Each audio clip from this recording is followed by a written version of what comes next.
average woman could use up to about 20 different cosmetics and toiletry products a day.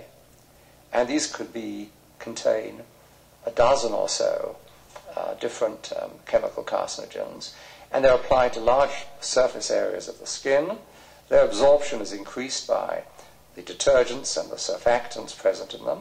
So from birth till death, because infants, lotions are also used for infants, almost the entire US population is exposed to cancer-causing, avoidable causes of cancer and cancer-causing ingredients in daily products. So there's no warning whatsoever. So how exactly, what words one uses to describe this FDA practice, whether you want to call it reckless, whether you want to call it harsher terms, is a matter for your perspective.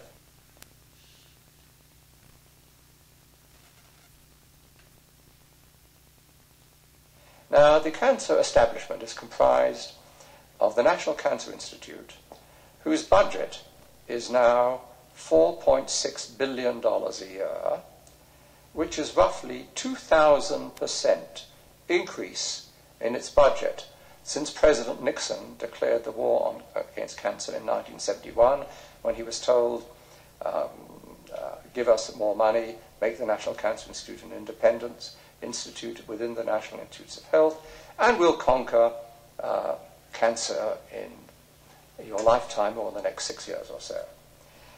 So you have the National Cancer Institute with its $4.6 billion budget and requesting 5.2, actually I think the figure is 4.2 billion, requesting 5.6 billion for next year. You've got the American Cancer Society, the world's largest non-religious charity, with a budget of about 800 million.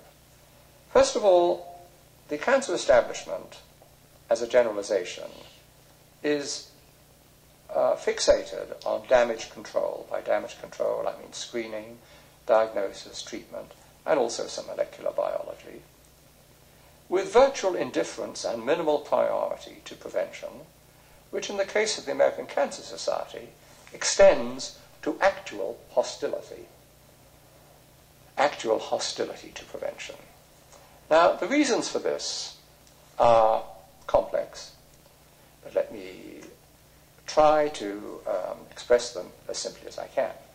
Within the National Cancer Institute, the reason for the indifference to the prevention is largely because of a mindset. The main leadership comes from scientists who've been involved in surgeons, radiologists, oncologists, and as such, this is their main shtick.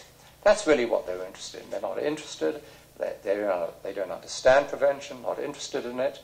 And they said, look, if anybody needs to regulate, it's got nothing to do with us, the regulatory agencies should handle that. But the regulatory agencies don't have the science. They depend on the National Cancer Institute for the science.